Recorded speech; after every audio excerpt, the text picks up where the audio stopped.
Hello friends, मैं विनय निर्भीक। Friends, आपका एक बार फिर से हमारे चैनल पर स्वागत है।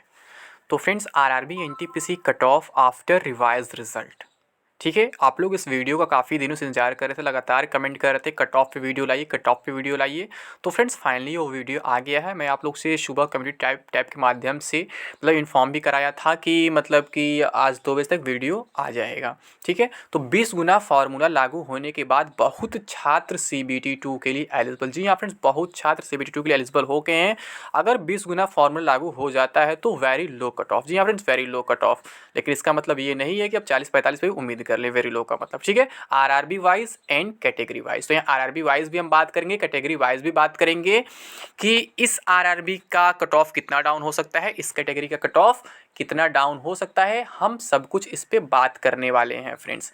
लेकिन कंडीशन इस पे सबसे पहले ये है कि जो रिवाइज रिजल्ट का फॉर्मूला हो वो केवल 20 गुना का हो, उसमें कोई कैटेगरी का इशू ना हो, मतलब पोस्ट वाइज इशू ना हो, कोई लेवल वाइज इशू ना हो, या फिर 12th और ग्रेजुएशन क्वालिफिकेशन का इशू ना हो। यानी कि जैसे सिंगल एग्जाम हुआ है, अगर सिंगल कट ऑफ आता है तो फिर उस केस में इतना कट ऑफ बन सकता है। जी हाँ फ्रेंड्स, उस केस में इतना कट ऑफ बन सकता है, बिल्कुल उसमें कोई डाउट नहीं है। अभी तक मैंने जितना भी एक्सपेक्टेशन किया, जितना भी कट ऑफ आपको दिखाया, सब सही निकला है और ये भी उम्मीद है सही ही निकलेगा। लेकिन कंडीशन यही है कि अगर इस फॉर्मूले पर रिजल्ट आता है तो, अदरवाइज अदर केस में भी मैं आपको एक्सपेक्टेड कट ऑफ बताऊंगा कि अदर केस में कितनी कट ऑफ हो सकती है। लेकिन यहाँ पे क्या है, मैं बात कर रहा हूँ सिंगल रिजल्ट का।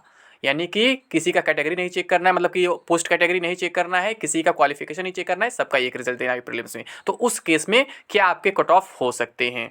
ठीक है फ्रेंड्स, तो आप जानते हैं अगर हम लेवल वाइज कट ऑफ की बात करें, फिर पोस्ट वाइज कट ऑफ की बात करें, तो सबसे लो कट ऑफ जो है लेवल 5 में गया है, हर एक जोन में, हर एक आरआरबी में।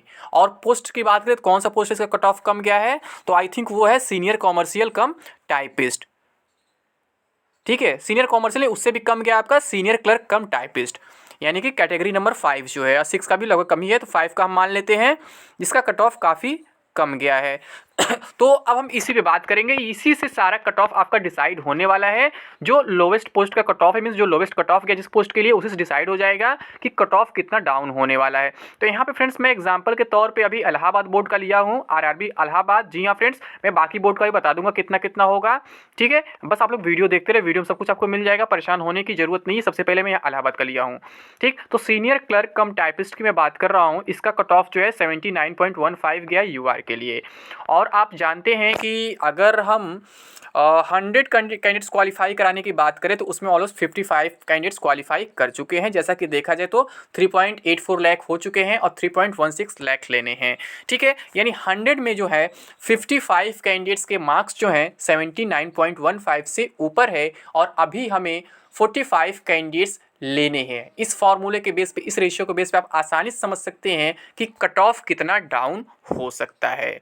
तो फ्रेंड्स, आपको एक बात मालूम होगा कि जब कोई एग्ज़ाम होता है और जब हम हाईएस्ट मेरिट से नीचे आते जाते हैं तो वहाँ पे क्या होता है, एक नंबर के गैपिंग पे बहुत कम कैंडिडेट्स होते हैं, और जब नीचे हम बढ़ते जाते हैं तो एक नंबर में बहुत ज़्यादा कैंडिडेट्स मिलने लगते हैं। फॉर एग्ज़ाम्पल, अगर हम सपोज करें कि 81 82 के बीच में कितने कैंडिडेट्स हैं, तो कहेंगे अगर 2000 हैं और 65 और 66 के बीच में आ जाएं तो ऑलमोस्ट 4000 भी हो सकते हैं। क्योंकि फिर क्या होता है, जब नीचे जैसे ही मार्किंग घटते जाता है वैसे कैंडिडेट की संख्या बढ़ती जाती है। यानी मैं आपसे ये समझाना चाह रहा हूँ कि अगर 55% स्टूडेंट्स जो हैं 21 मार्क्स में एडजस्ट हो गए हैं, इसका मतलब ये नहीं है कि 45 स्टूडेंट्स आपका 20 मार्क्स नीचे कर देंगे, इतना नीचे कट ऑफ नहीं जाएगा। ठीक है, गुमराह होने की ज़रूरत नहीं है। वैसे भी इलाहाबाद जो बोर्ड है वो हमेशा हाई कट ऑफ जोन में ही काउंट होता है, इसमें कोई डाउट नहीं है। तो अभी के रिजल्ट के अकॉर्डिंग इसका कट ऑफ जो है 79 गया है। तो अगर हम बात करें रिवाइज हो जाए इस फॉर्मूले पे कि सिंगल कट ऑफ बने, यानी कि सिंगल रिजल्ट आए, तो फिर कितना कट ऑफ जा सकता है। अभी हम इलाहाबाद का एग्जांपल लेते हैं। तो फ्रेंड्स, मेरे अकॉर्डिंग देखा जाए तो इलाहाबाद का जो यूआर का कट ऑफ हो सकता है वो 70 के आसपास हो सकता है। जी हाँ फ्रेंड्स, 70 के आसपास हो सकता है, यानी कि 10 मार्क्स 9 मार्क्स कम से कम डिक्रीज हो सकता है। तो अगर आप इलाहाबाद बोर्ड से अप्लाई किए हैं, आपका कैटेगरी यूआर है, आपका मार्क्स नॉर्मलाइज मार्क्स 70+ है, तो आप उम्मीद कर सकते हैं कि आप CBT 2 के लिए क्वालिफाई कर जाएंगे, क्योंकि नॉर्मलाइज मार्क्स में कोई चेंज नहीं होने वाला है, मैं हर एक वीडियो में बता चुका हूं। और वैसे आप लोग कमेंट बॉक्स में बता सकते हैं कि सबसे पहले आप किस बोर्ड का वीडियो पाना चाहते हैं, किस बोर्ड का एक्सपेक्टेड कट ऑफ चाहते हैं, कमेंट बॉक्स में जरूर बताएं अपने अपने RRB का नाम लिख करके, तो मैं उसका स्पेशली पूरा डिटेल वीडियो लेकर के आऊँगा। ये तो महज मैं एक एग्जाम्पल पेश कर रहा हूँ कि कैसे हम कट ऑफ कैलकुलेट कर सकते हैं इसके बेस पे, बिल्कुल एक्यूरेटली, बिल्कुल बिना किसी डाउट के। ठीक है, अगर फॉर्मूला यही रहा तो इतना ही कट ऑफ रहेगा, इसमें कोई डाउट नहीं है। मैंने आज तक जो भी आप लोगों को एक्सपेक्टेड कट ऑफ वीडियो दिया है वो अब तक का ऑलमोस्ट सभी सही हुआ, ऑलमोस्ट थोड़ी सी लगा रहा हूँ क्योंकि आज शायद कभी गलत हो गया हो, बट मेरे ख्याल से ऑलमोस्ट सभी सही ही हुए हैं। ठीक है, तो ये भी सही ही होगा। तो इलाहाबाद में अगर आप यूआर कैटेगरी से बिलोंग करते हैं और आपका 70 मार्क्स है, चाहे 12th आपका हो, चाहे ग्रेजुएशन हो, कुछ भी हो, क्योंकि अगर यहाँ क्वालिफिकेशन नहीं चेक किया जाता है तो फिर आप एलिजिबल हो जाएंगे CBT 2 के लिए। जी हाँ फ्रेंड्स, CBT 2 के लिए बिल्कुल एलिजिबल हो जाएंगे। और अगर आप SC कैटेगरी से बिलोंग करते हैं और अगर आपका मार्क्स 66 या 67 है तो आप बिल्कुल सेफ, 56 या 57 है तो बिल्कुल आप सेफ है। यानी कि यूआर के लिए कितना होना चाहिए सेफ स्कोर? 70 होना चाहिए। नॉर्मल स्कोर की बात कर रहे हैं फ्रेंड्स यहाँ पे। SC के लिए 57 होना चाहिए, ST के लिए 48 होना चाहिए। आप लोग ध्यान से सुनते जाइए, यूआर 70, SC 57, ST 48, OBC का आपका जो होना चाहिए फ्रेंड्स ऑलमोस्ट कह सकते हैं 64।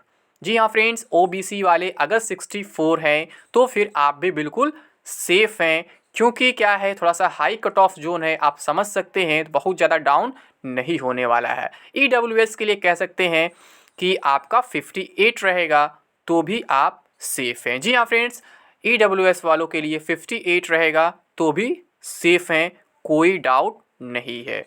अब अगर हम बात करें एक्स सर्विसमैन के कैटेगरी में तो यहाँ पे फ्रेंड्स पहले तो मिनिमम क्वालिफाइंग मार्क्स तो आपको क्लियर करना जरूरी ही होता है। बाकी आप समझदार हैं, इनमें और कितना डाउन हो ही सकता है कि हम आगे बताएं, इनमें और कुछ डाउन हो भी नहीं सकता है क्योंकि जो परसेंटाइल फिक्स किया गया है वो तो फिक्स ही रहेगा, उससे नीचे नहीं जा सकता। वैसे फिर भी कुछ कुछ जगह पे आपके जो मार्क्स थोड़े से डाउन हो जाएंगे। ऐसे PWD वालों के लिए भी हैं, इनके भी मार्क्स थोड़े से डाउन हो जाएंगे। मैं अभी केवल नॉन PWBD यानी नॉर्मल कैटेगरी की बात किया हूँ। तो UR जो है 70 होना चाहिए, SC जो है आपका 57 होना चाहिए, ठीक है, ST 48 होना चाहिए और OBC जो है 6 या 7 होना चाहिए, जो 65 होना चाहिए ऑलमोस्ट। ठीक है, EWS जो है मैं बता चुका हूँ ऑलमोस्ट 60 होना चाहिए। तो यहाँ से क्या है, मतलब 59 भी तो ही चल जाएगा। तो अगर इतने आपके स्कोर बनते हैं, आप इलाहाबाद बोर्ड से अप्लाई किए हैं तो आप बिल्कुल सेफ़ हैं और आप CBT 2 के लिए क्वालिफाई कर जाएंगे अगर इस फॉर्मूले से कट ऑफ बनता है तो।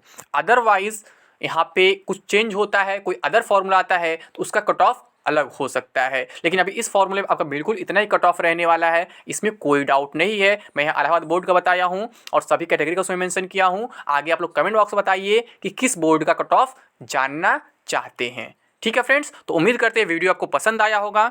तो अभी के लिए बस इतना ही। Thank you. जय हिंद, जय भारत।